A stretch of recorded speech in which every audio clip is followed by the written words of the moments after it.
नमस्कार, मैं रुमान हाशमी। लाइव तक में आपका स्वागत है। Kolkata RG Kar medical college की ट्रेनी डॉक्टर के रेप और हत्या के बाद पूरे देश में गम और गुस्सा फैला हुआ है। इसे लेकर बंगाल हाई कोर्ट ने सुमोटो नोटिस लिया। उसके कोर्ट ने सुमोटो नोटिस लेकर के मामले की सुनवाई शुरू कर दी है। इसी पे चर्चा करेंगे आज हमारे साथ वरिष्ठ सुप्रीम कोर्ट के वरिष्ठ वकील और दिल्ली बार काउंसिल के फॉर्मर चेयरमैन मुरारी तिवारी जी साथ में है। मुरारी तिवारी जी, आपका बहुत स्वागत है। Thank you. ये जो जैसे कि केस की सुनवाई हुई शुरू, हाई कोर्ट ने किया, सुमोटो लिया। उसके बाद सुप्रीम कोर्ट सुमोटो लेकर के माननीय DY चंद्रचूड़ जी, न्यायाधीश चीफ चीफ जस्टिस जो है, उन्होंने सुमोटो लेकर सुनवाई शुरू कर दी। तो ऐसा क्यों, मतलब जरूरत महसूस किया सुप्रीम कोर्ट ने, जब हाई कोर्ट ऑलरेडी सुनवाई शुरू कर चुका था? हाशमी जी, ये बहुत ही एक जघन्य अपराध है, हम सब ने देखा है। और जी। इसमें जो टाइमिंग, प्लेस ऑफ इंसिडेंट, ये सब चीजें बड़ी इम्पोर्टेंट हैं। जैसे इस घटना के बाद आपने देखा होगा कि एक निर्भया का जो मैटर था वो रोड पर था, चलते हुए बस जी में हाँ। था रात को। रोड पर एक लड़का और एक लड़की जा रहे थे और किसी तरह से कुछ लोगों ने नाजायज फायदा उठा लिया। तो एक सरकमस्टांसेस सही। वो अलग थे। एक एक हम्म। जस्टिफिकेशन ये भी था कि उनको नहीं जाना चाहिए था, रेस्टोरेंट रखना चाहिए था, और ऐसे बच्चे नहीं जाने चाहिए थे, रात को क्यों गए। लेकिन यहाँ हाशमी जी, सिचुएशन ऐसी है कि हॉस्पिटल को तो हम सबसे सेफेस्ट जगह मानते हैं कि वहां पर जी। डॉक्टर्स भी हैं, लोग वहाँ इलाज के लिए जाते हैं। और वहाँ वो जी हाँ। बच्चे, वहाँ हॉस्पिटल में एक डॉक्टर कार्यरत है। और जहाँ तक मेरी खुद भी एक बेटी डॉक्टर है, हसमे जी, और अच्छा। जो बताती है वो जो वर्किंग स्टाइल हॉस्पिटलों की, कि 36-36 घंटे तक का उनका लगातार जो ये JR बच्चे होते हैं उनकी ड्यूटी लगती है। और उनको उस हॉस्पिटल में कहीं एक रूम भी, रेस्ट रूम नहीं होता। और एक रूम कहीं प्राइवेसी होता नहीं भी मिलती छोटा रेस्ट सा, करने के लिए। तो छोटा सा होता भी है रूम, तो उसमें वो मेल भी वहीं जाके सो रहा है, फीमेल के लिए भी वही है, कहीं वॉशरूम नहीं हाँ है। हाँ। और ये जो आपने कहा ना कि इतनी इसमें हाई तौबा क्यों मचा हुआ है, और हाई तो छोटा सा होता भी है रूम, तो उसमें वो मेल भी वहीं जाके सो रहा है, फीमेल के लिए भी वही है, कहीं वॉशरूम नहीं हाँ है। हाँ। और ये जो आपने कहा ना कि इतनी इसमें हाई तौबा क्यों मचा हुआ है, और हाई कोर्ट के नहीं, हाई साथ तो नहीं, हाई कोर्ट ने सुमो मोटो लिया था, फिर सुप्रीम कोर्ट को लेना पड़ा। इस पे मैं पूछ रहा हूँ। यस, वो एक इनएक्टिवनेस कहीं नजर आ रही थी।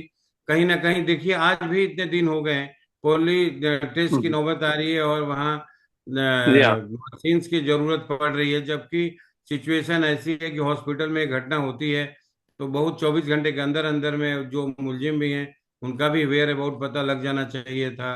वहां पर किसने ऐसा जो जघन्य अपराध किया, सोल हम्म। रीजन क्या था इसका, नहीं पता लगने की वजह से भी सिचुएशन ऐसी पैदा हुई कि सुप्रीम कोर्ट को ऐसा लगा कि कहीं देश में लोगों में एक्चुअली, हाशमी जी, जो कोर्ट्स हैं, जो न्यायालय हैं, वो लोगों जी की नजर जी उसी की तरफ है। वो लोगों को ऐसा लगता जी। है कि हमारे राइट को कोई प्रोटेक्ट गवर्नमेंट ना करे, स्टेट गवर्नमेंट नहीं करेगी, हम्म। सेंट्रल गवर्नमेंट नहीं करेगी, तो अल्टीमेटली न्यायालय है, कोर्ट है।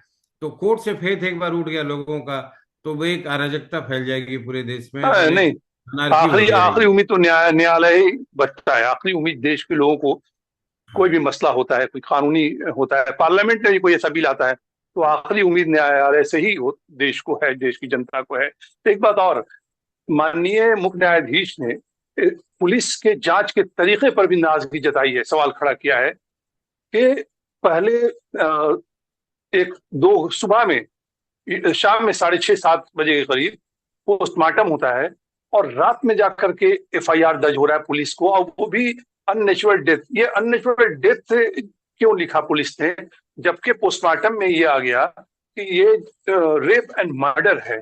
तो ये रेप एंड मर्डर को क्या पुलिस अपने FIR में अननेचुरल डेथ लिखती है?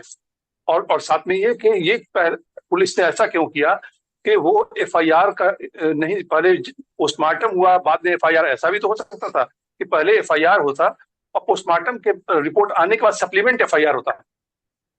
देखिए हसमी जी, मैंने आपको ओपनिंग लाइन में मैंने बताया कि जो प्लेस ऑफ इंसिडेंट है वहाँ के इंचार्ज कौन है, वहाँ जो प्रिंसिपल पर बात जी। आ रही है, इसमें और भी बड़े पदाधिकारी क्वेश्चन में आएंगे, क्योंकि वहां जी। से जी। भी कई बार पुलिस कंसर्न देती है।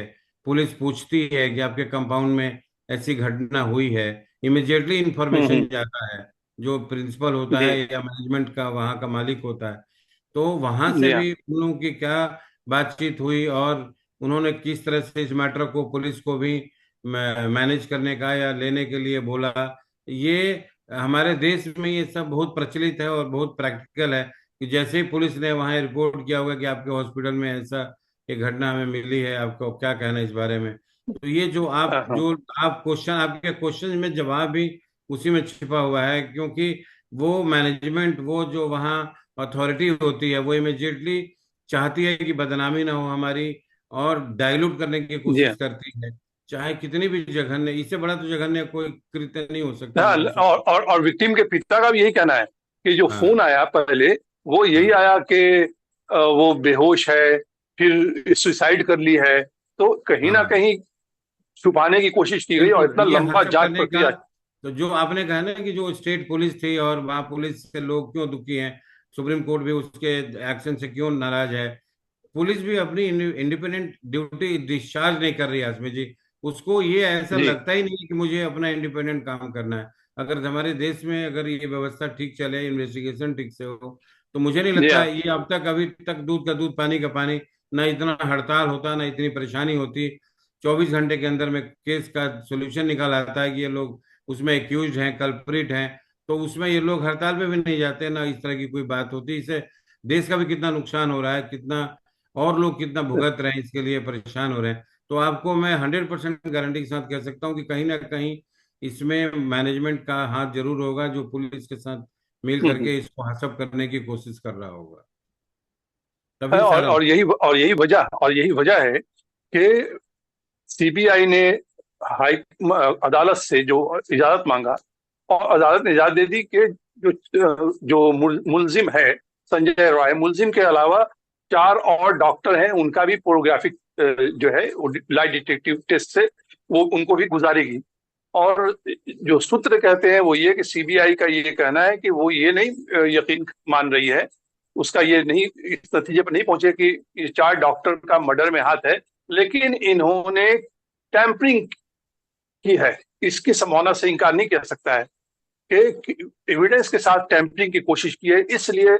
और चारों डॉक्टर के जो बयान है वो आपस में कंट्राडिक्ट कर रहे हैं, इसलिए सीबीआई चाहती है इन्हें भी तो पॉलीग्राफिक टेस्ट से गुजारना। हाँ, अब मैं जो ने मैंने बताया वो जो हसब करने वाली बात है ना, हसब में जी। जी। हमारे पुराने आईपीसी में सेक्शन 201 होता था, जिसमें आप एविडेंस को डिस्ट्रॉय करते हैं, डाइल्यूट कर देते हैं, हटा जी देते हाँ। हैं। जी हाँ। ये बेसिकली जी हाँ। केस वो भी होने लगता है कि हॉस्पिटल की बदनामी ना हो ज्यादा। और ये फेयरली अगर सब लोग सामने आते और बताते कि एक्चुअली ये घटना है, ईमानदारी से बता देते, तो जी। मुझे लगता है कि वो जी। बेहतर वे होता। अभी भी वो चीज निकलेगी, लेकिन बहुत नुकसान करने के बाद निकलेगी। ऐसा नहीं कि वो बात छुपी आपने रह जाएगी। जी, हाँ। आपने बात कही पुरानी आईपीसी।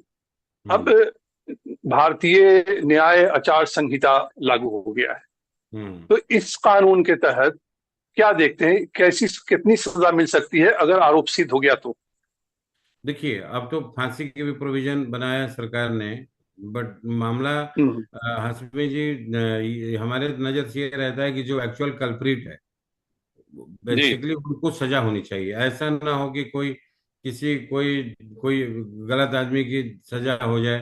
तो इसमें ये एक्चुअल तथ्य तक जाना बड़ा जरूरी है कि वो ये लोग थे कौन। जिस हिसाब से हम्म। वहां पर सीमेंट्स की क्वांटिटी मिली है, उस हिसाब से तो जी। ये प्राइमरली एस्टेब्लिश हो गया है कि वहां पर मोर देन 4-5 लोग रहे होंगे। तो ये तो एकदम दिखता है आउटराइटली जो। लेकिन लेकिन लेकिन लेकिन अदालत अदालत ने इस तर्क को माना नहीं है अभी। माननीय न्यायाधीश ने उसको साइड सेट असाइड किया है कि अभी इस सीमेन की क्वांटिटी ज्यादा है, तो इससे साबित नहीं हो रहा है कि वो ज्यादा लोग रहे, गैंग रेप है। वो जब तक वो पूरा एविडेंस निकल कर नहीं आता है, फॉरेंसिक जांच जो हुई है मौके पर, जो पुलिस जो पहुंची थी शुरुआत में, फॉरेंसिक टीम पहुंची थी, डिटेक्टिव पहुंचे थे, फोटोग्राफर पहुंचे थे, वीडियोग्राफी हुई थी। तो ये सारे, और अदालत में अभियोजन पक्ष कितने मजबूती से मुकदमे को लड़ता है वो भी देखेंगे। देखिए, जैसे आपने एक चीज बताया कि जो वहाँ चार डॉक्टर हैं, चारों के स्टेटमेंट अलग अलग कॉन्ट्राडिक्ट कर रहे हैं। जी। हर आदमी जी। जब एक घटना हो जाती है तो अपने आप को बचाने की कोशिश करता है, और हर डॉक्टर जो भी वहाँ है, यही कोशिश रहती है कि मेरा इसमें नाम किसी तरह से ना आ जाए। इसके बजाय जबकि उसको हम्म। ईमानदारी से बताना चाहिए कि ऐसे ऐसे यहाँ पर ड्यूटी किया, यहाँ पर लंच किया, यहाँ से इतने इतने बजे गए, और हमने इसको लास्ट बेशक। लास्ट सीन बेशक। में हमने इनके साथ वहां देखा, या ये लोग वहां पर यस। इनकी ड्यूटी होती है। तो ये सब हम्म। ईमानदारी से अगर बताते तो ये केस ज्यादा जल्दी सॉल्व होता। और इन्हीं वजहों से इतनी परेशानी बढ़ रही है, कोर्टों की बढ़ रही है, पुलिस की बढ़ रही है, सबकी बढ़ रही है। और मुझे लगता है कि कहीं ना कहीं कोई ऐसा भी हो सकता है क्यूज जिसकी वजह से जो बहुत इन्फ्लुएंशियल हो, और उसको बचाने की भी कोशिश हम्म। की जा रही हो। हो सकता है। एक बात और, ये जो पोलीग्राफिक टेस्ट का मामला है, लाइव हम्म। टेस्ट, इसमें अक्यूज संजय रॉय जो है, मुलजिम है, मुलजिम की जो वकील हैं, कविता सरकार, कविता सरकार का ये कहना है कि हमारा जो क्लाइंट है वो भी चाहता है प्रोग्राफिक टेस्ट हो उसका, ताकि दूध का दूध पानी का पानी हो जाए। ये इतना कॉन्फिडेंट एक मुलजिम है जिसपे इतने गंभीर आरोप लगे हुए हैं, वो इतना कॉन्फिडेंट कैसे हो सकता है? क्योंकि पॉलीग्राफिक टेस्ट भी कोर्ट इजाजत देती है, लेकिन आप बताएंगे, लेकिन इसमें यह भी है कि मुलजिम का भी कॉन्सेंट जरूरी होता है, तभी पॉलीग्राफिक टेस्ट होता है। तो कविता सरकार जो है, उनका कहना है कि उनके वकील, उनका मौकिल जो है, उनका क्लाइंट तैयार है, वो इतना कॉन्फिडेंट कैसे पॉलीग्राफिक टेस्ट गुजरने के लिए? देखिए, उसके दो रीजन हैं। एक तो पॉलीग्राफिक टेस्ट कभी भी फाइनल कंक्लूसिव एविडेंस नहीं हो सकता है। अगर जी। पॉलीग्राफिक टेस्ट एक केवल उसको सच सच को जानने के लिए एक सपोर्टिव, कहते हैं ना, वो स्टेप हो सकता है, वो कभी हाँ भी हाँ फाइनल हाँ। नहीं हुआ है जब तक वो बाकी चीजों से सब्सटेंशिएट नहीं करेगा। जो वहां पर जो एविडेंसेस हैं, जो स्टेटमेंट्स हैं, वो सारे जब तक टैली नहीं करेंगे, तो पॉलीग्राफिक टेस्ट में कुछ बोल देने से आप हंसमें जी मान के मत चलिए कि उस आदमी की सजा ही हो जाएगी, जब तक वो जी। कॉरोबोरेटिव एविडेंसेस वहां पर नहीं आएंगे। आप समझ रहे हैं ना बात को, क्योंकि तो वो जब तक, ऐसे जी यस। नहीं तो तो फिर इसीलिए वो ऐसे सरकार मामले का में। कहना है कि आप पॉलीग्राफिक जी। करा लो, जिससे कि बात क्लियर हो जाए। हो सकता है उनके फेवर में ही कुछ स्टेटमेंट आ जाए, लेकिन जी। अगर वो संजय रॉय की और चीजें अगर वहाँ, उसके जो प्रिंट्स हैं वहाँ, फिंगरप्रिंट्स हैं, और जो और वहाँ पे उसके सीमेंस का कोई कनेक्शन, बहुत सारी जी। चीजें हैं जो अगर निकलेंगी तो उसकी जान नहीं बच सकती। लेकिन केवल पॉलीग्राफिक टेस्ट कभी भी कंक्लूसिव नहीं होता किसी की सजा दिलाने के लिए। नहीं तो इस मामले में फिर सबूतों का क्या महत्व रहता है? फिर सजा दिलाने में क्या प्रक्रिया रहती है? उसमें जब तक कोरोबोरेटिव एविडेंसेस, सपोर्टिव एविडेंसेस उससे टैली नहीं करेंगे, तब तक जी। एक आदमी को सजा नहीं होती कोर्ट के अंदर। आप ये मान के चलिए, जब ये केवल हम्म। पॉलीग्राफिक टेस्ट वो कंक्लूसिव नहीं है। ओके। हाँ। तो ऐसे मामले में अभियुक्त जो है, मुलजिम है, हम्म। उसको सजा दिलाने में मुख्य चुनौतियां क्या रहती हैं? देखिए, उसकी प्रेजेंस है वहां पर, उसकी प्रेजेंस है ना वहाँ, उसका कमीशन है जी। ऑफेंस का। वो जी। अगर कोई ऑफेंस किया है तो उसकी वहां पर जी। प्रेजेंस है कि नहीं। और उसके अलावा जो क्राइम टीम वहां मौके पर पहुंचती है, उसके शूज के निशान होते हैं, वहाँ फिंगरप्रिंट्स होते हैं, किसी सामान की रिकवरी होती है। मतलब वो एक बहुत बड़ा प्रोसेस है। उन चीजों को जो हाँ एविडेंसेस हाँ इकट्ठी करती है पुलिस, उनको फिर कोर्ट में हाँ प्रोड्यूस हाँ किया जाता है कि ये चीजें इसकी मिली वहां पर। यहाँ तक कि एक आदमी का सर के एक बाल भी अगर मिल जाता है कहीं वहां, तो उससे भी हाँ उसका हाँ, डीएनए टेस्ट फॉरेंसिक। करके उसका वो चेक किया जाता है। जब भी कोई ऑफेंडर कहीं भी कोई आप ऑफेंस करता है तो कुछ ना कुछ उसका एविडेंस उसके जाने अनजाने में छूट जाता है। यहाँ आपने देखा है कि जो क्राइम सीन है उसको बहुत ही जल्दी वहां से तोड़ फोड़ करना और उसको डिस्ट्रॉय करने का, इन सब चीजों का पर्पज क्या था? इन चीजों का यही हाँ पर्पज हाँ था कि ताकि वहाँ जो एविडेंसेस हैं उनको ज्यादा से ज्यादा वहां से खत्म किया जाए, जिससे कि वो ये केस जल्दी से सॉल्व ना हो सके और जो एक्चुअल कल्प्रिट है वो सामने ना आ सके। अच्छा, कौन सी धाराएं और कानून इस मामले में, ऐसे केस में लागू होते हैं नए भारतीय न्यायिक आचार संहिता के तहत? देखिए, अब ये जो पहले 376 आपने सुना था कि 376 रेप के केसेस हाँ, हुए थे। वो था 302 भी बदल गया मर्डर का। हाँ, तो उसका उसके जगह अब आ गया सेक्शन 64।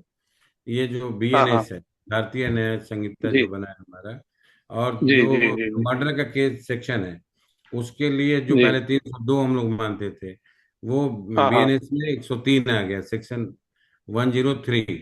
ये जो मर्डर की डिफिनेशन 100 से शुरू हो जा रही है, और वो हाँ हाँ। 103 हो गया है बीएनएस में।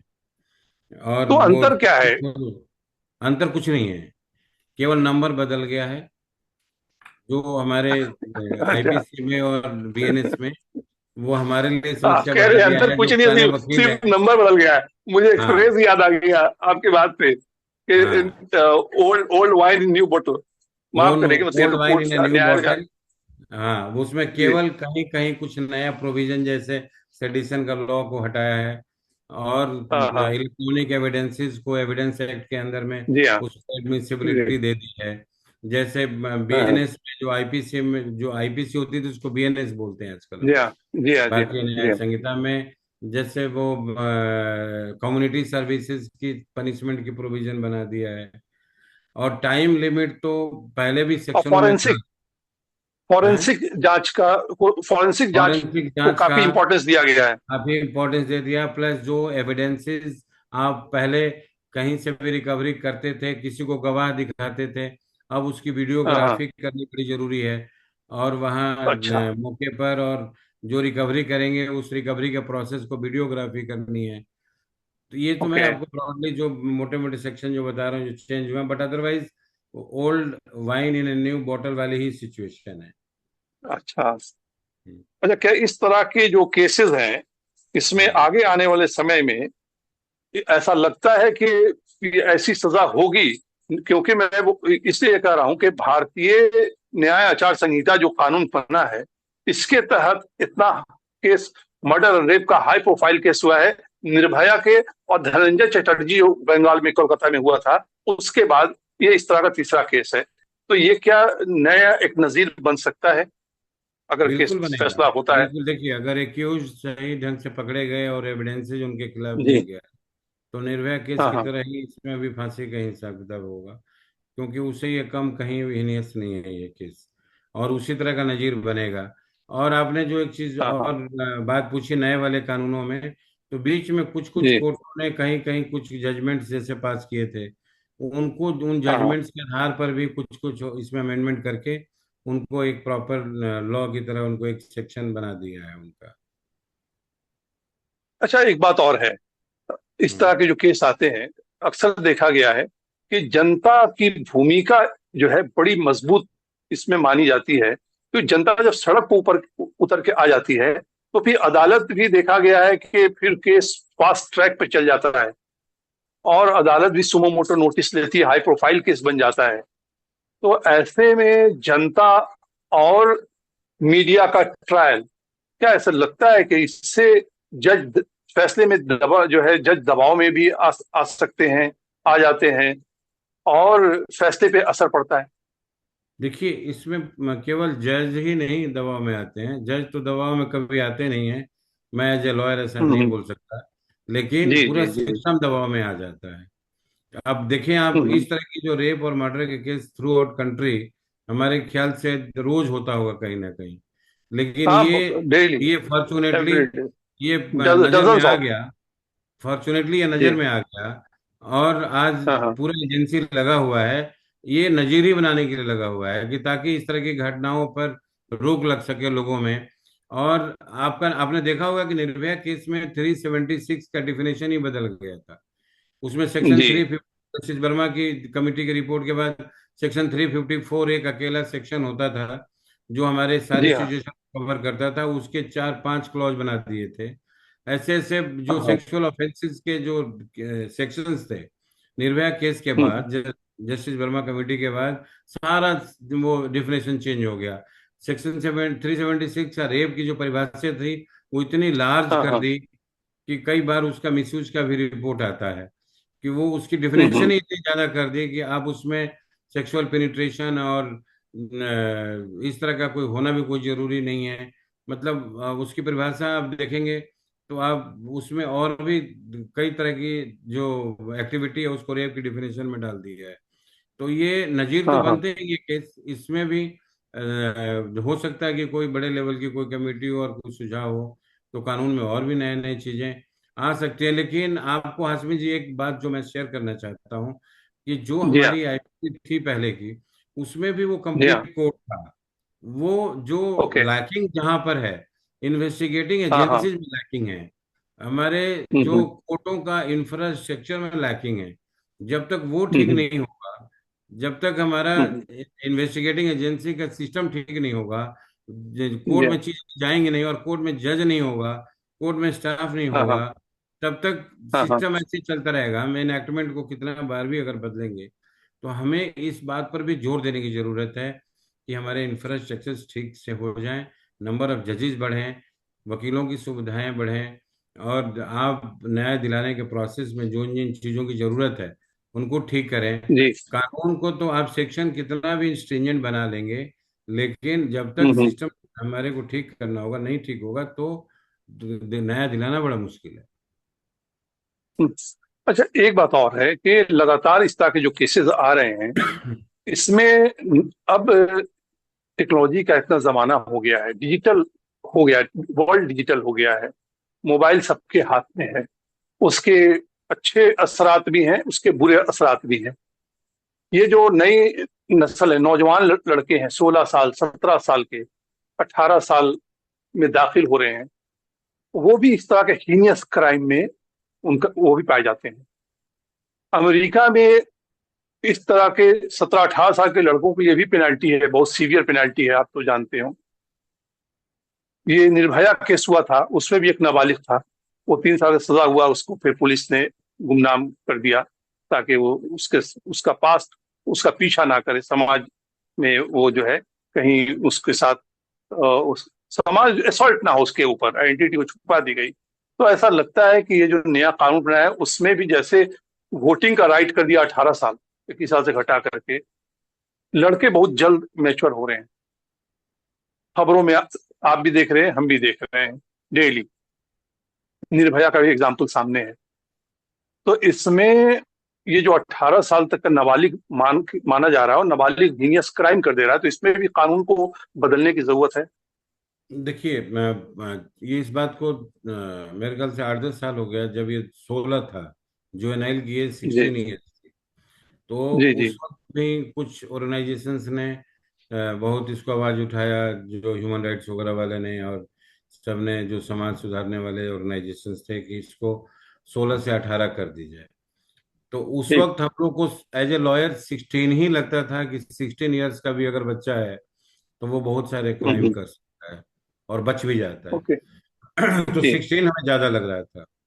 आज वही हम्म। स्थिति फिर पैदा हो गई है कि क्या 18 रखना जरूरी है, क्योंकि 16 में ही बच्चा आजकल मेच्योर हो जाता है, और या। इलेक्ट्रॉनिक डिवाइसेस की वजह से बच्चों की मेच्योरिटी जल्दी हो जा रही है।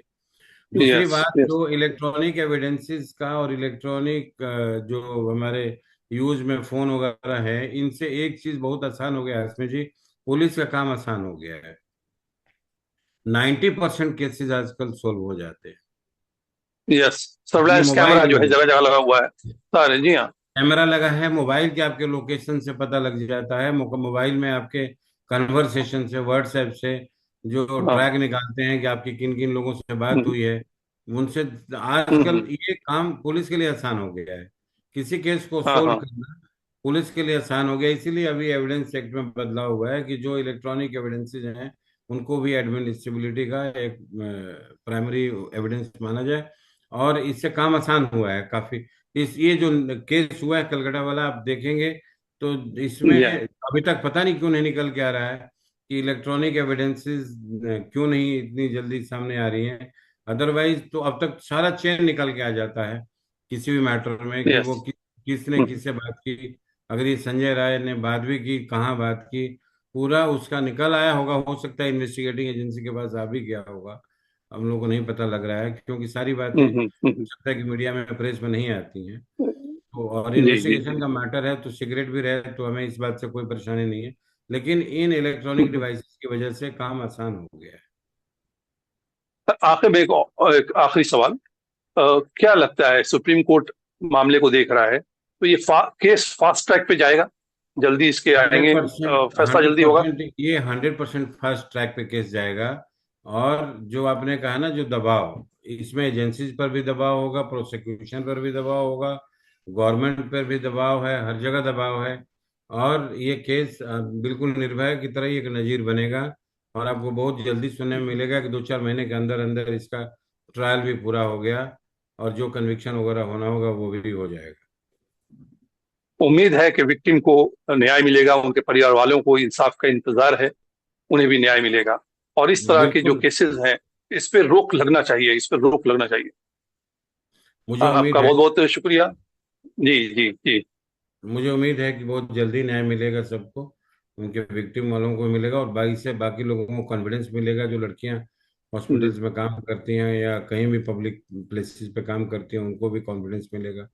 और हम सबको मिल करके जो कल्प्रिट्स हैं उनके बारे में कुछ भी इंफॉर्मेशन मिले तो हमें मदद करनी चाहिए पुलिस को। और अच्छा लगा आपसे बात करके हसमी जी। थैंक बहुत यू बहुत सो मच। शुक्रिया। मुराद तिवारी जी, बहुत बहुत समय देने के लिए बहुत बहुत धन्यवाद, बहुत बहुत शुक्रिया। मिलते हैं कल नए विषय के साथ। धन्यवाद।